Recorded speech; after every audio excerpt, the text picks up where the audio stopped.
इस वक्त हम मटका पीर गद्दी नशीन शकील साहब के पास मौजूद हैं। जिस तरह से इन्होंने अपनी शिकायत की है कि इनके बराबर वाली जगह डीडीए के नर्सरी बना रखी है, उसके बराबर में पीडब्ल्यूडी जो है अपनी नई सड़क बना रही है। इस सिलसिले में यहाँ इन्होंने आज एक मीटिंग रखी और लोगों को बताया कि किस तरह से ये सड़क निकाली जा रही है। उनके जेई भी मौजूद हैं और यहाँ के स्थानीय एमएलए परवीन जी भी मौजूद हैं। हम इनसे जानना चाहते हैं कि इन्होंने इनकी शकील साहब की पूरी बात सुनी, इस बारे में इन्होंने क्या फैसला लिया, और जेई साहब से भी बात करेंगे। जी, बाबा मटका पीर की जो यहाँ पे दरगाह है वो करीबन 700 साल पुराने से ज़्यादा है।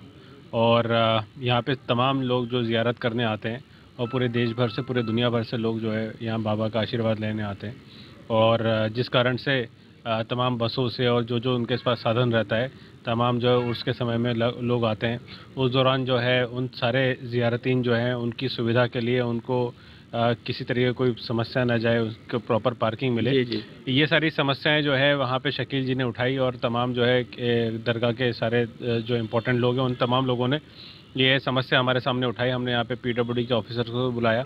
जो नया डेवलपमेंट का यहाँ पे जो काम चल रहा है, जो इस पूरी प्रगति मैदान वाली रोड को सिग्नल फ्री बनाने वाला जो काम चल रहा है, इसके मद्देनज़र एक नई डेवलपमेंट का, एक नई सड़क निकालने का डिपार्टमेंट द्वारा, पीडब्ल्यूडी द्वारा एक काम किया जा रहा है। तो यहाँ पे जो दरगाह को उस सड़क से क्या फ़ायदा है, क्या नुकसान है, उसके बारे में डिस्कशन करने के लिए यहाँ पे हमारी बात रखी है सारे कमेटी के लोगों ने, शकील जी ने। और उन बातों में निकल के आया है कि यहाँ पे जो पीछे एक सड़क बनाई जा रही है, वो उस सड़क में प्राइमरी फेस ही तो ये आ रहा है कि उसमें दरगाह मटका पीर की कुछ ज़मीन है जो कि डीडीए और डीडीए ने मटका पीर को दी हुई है। तो उस ज़मीन के ऊपर वो सड़क निकलने की कोशिश हो रही है। तो पूरी तरीके से पहले तो उस ज़मीन का जो है रेवेन्यू डिपार्टमेंट द्वारा कंफर्म किया जाएगा, तब तक के वो काम जो है पीडब्ल्यूडी द्वारा भी रोका जाएगा। और उसके बाद जो है कंफर्म करने के बाद जो मटका पीर के जो तमाम लोग जो चाहते हैं, जो ज़ियारतीन चाहते हैं, जो कमेटी चाहती है, उसके हिसाब से काम किया जाएगा। जैसे कि आप जानते हैं, दिल्ली सरकार बहुत ही तेज़ी से बहुत अच्छे काम कर रही है। तमिल में इन्होंने एक एकेडमी कायम की है, उसके वाइस चेयरमैन हमारे साथ मौजूद हैं। हम इनसे जानना चाहते हैं, सर दो बातें आप कहें। आपका नाम सर? मेरा नाम एन राजा जी।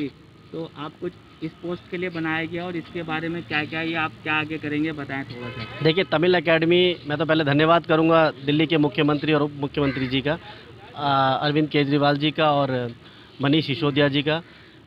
दिल्ली में हमारे लोग 17 लाख से ज़्यादा लोग हैं। मैं तो आइडियली बता रहा हूँ, जो मेरे पास मेरे संज्ञान में आया, 17 लाख लोग रहते हैं। और हमें किसी भी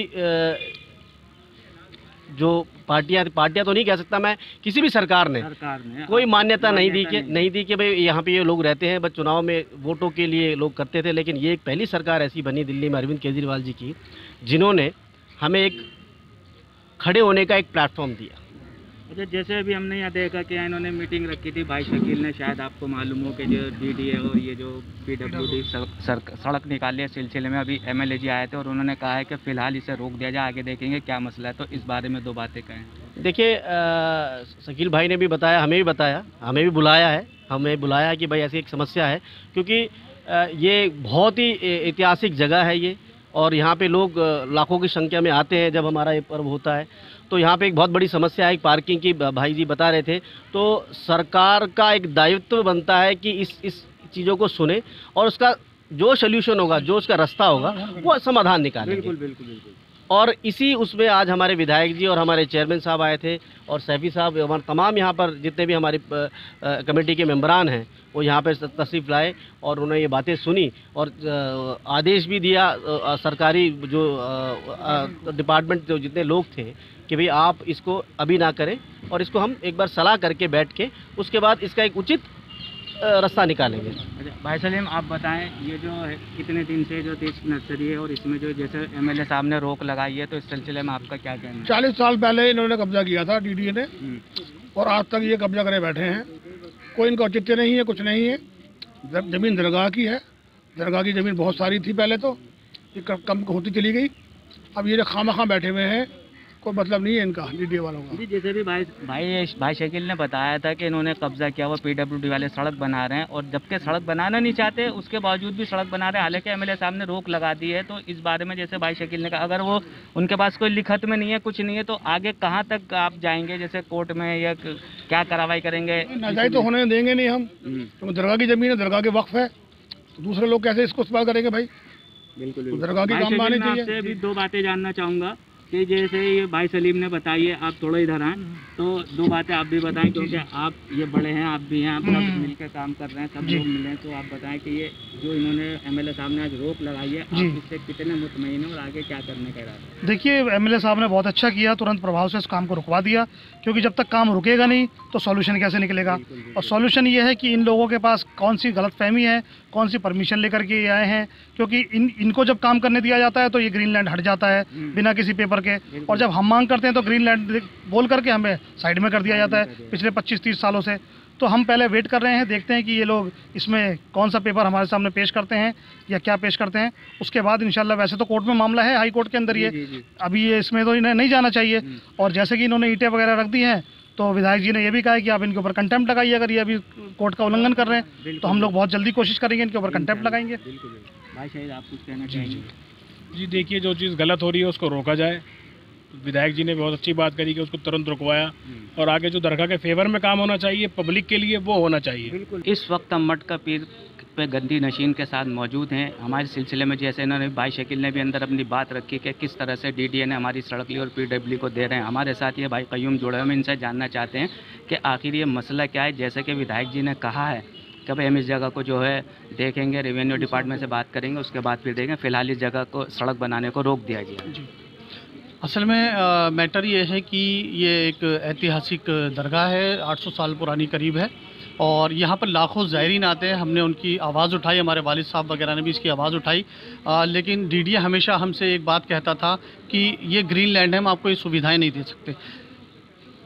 अब जब पीडब्ल्यूडी एक रोड निकालने के लिए यहाँ पर जा रहा है, उसके अंदर ना तो कोई लैंड यूज़ चेंज करा गया है और ना ही किसी भी तरीके की कोई परमिशन ली गई है। उसके बावजूद ये रोड निकालने के लिए बिल्कुल तैयार हो चुके हैं। हमने इसका मुकदमा हाई कोर्ट के अंदर डाला था 2017 के अंदर शकील भाई ने, तो उसमें ऑर्डर हुए थे कि इनको ये प्लेटफॉर्म तैयार करके दिया जाए ताकि इनकी बसेस यहाँ पर खड़ी हो सके। डीडीए को कहा गया था आप अपनी नर्सरी यहाँ से शिफ्ट करिए, और पीडब्ल्यूडी को कहा गया था कि आप यहाँ पर इनको पक्का प्लेटफॉर्म बना करके दीजिए, और दिल्ली पुलिस को कहा गया था, कमिश्नर साहब को, कि आप इनको यहाँ पर एग्जिट और एंट्री के लिए तमाम सुविधाएं यहाँ पर प्रोवाइड करवाइए। लेकिन उस चीज़ पे इन्होंने कोई सुनवाई नहीं करी और ये अपना काम करते रहे उसी जगह पर जहाँ पर कोर्ट ने हमारे लिए कहा गया था नर्सरी को शिफ्ट करके, वहीं पर ये अब एक रोड उतार रहे हैं, एलिवेटेड रोड, उसकी कोई ख़ास ज़रूरत नहीं है।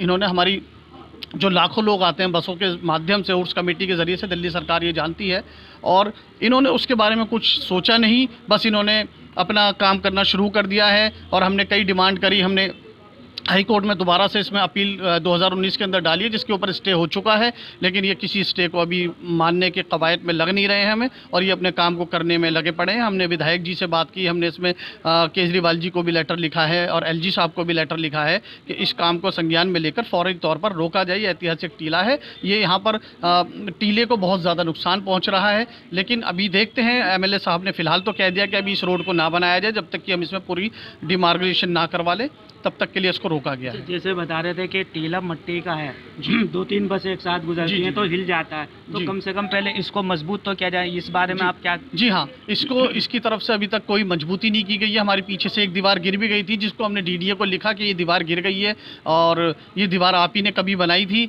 और अब ये दीवार गिर चुकी है, इसको दोबारा से रिन्यू किया जाए। उन्होंने अभी तक उस बारे में ना तो हमें कोई जवाब दिया है और ना ही कोई हमारे साथ सेटलमेंट किया है। वो बिल्कुल हमारे बारे में सुनते ही नहीं ज़रा सी भी, और जिसको आता है क्राफ्ट म्यूजियम को पीछे उन्होंने परमिशन दे दी थी, अब इन्होंने पीडब्ल्यूडी को अभी दी है या नहीं दी है उसकी कोई अभी हमारे पास डॉक्यूमेंट हाथ में नहीं आया। अगर वो आएगा तो हम हाई कोर्ट के संज्ञान में और तमाम आला अधिकारियों के और मंत्री जी के संज्ञान में इस चीज़ को रखेंगे इंशाल्लाह।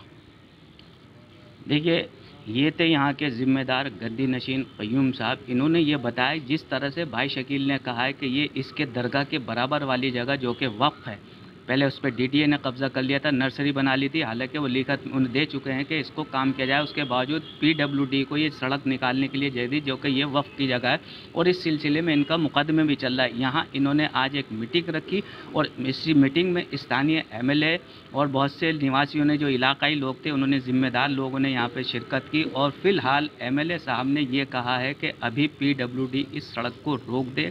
आगे हम बात करके फिर देखेंगे कि इस सिलसिले में क्या कदम उठाना है, रेवेन्यू डिपार्टमेंट से करना है या पीडब्ल्यूडी से करना है या डीडीए से करना है, लेकिन इस वक्त इसको रोक दें। क्योंकि वहाँ से जो एक जिम्मेदार आए थे यहाँ पर, उन्होंने भी ये बताया, ना कोई कागज़ लेके आए थे, उन्होंने ना कोई कागज़ दिखाया। इन्होंने भी ये कहा कि हमारे पास ऐसा कुछ नहीं कि इनके पास लिखत में है या नहीं है। जब ये दिखाएंगे उसके बाद हम इस बात को यकीन करेंगे और अगर लिखत में होगा तो हम आगे फिर कोर्ट में, हाई कोर्ट में जाएंगे और इसके बारे की पूरी जानकारी करेंगे। कैमरा पर्सन मेहताब अहमद के साथ दिल्ली से एम रामेश।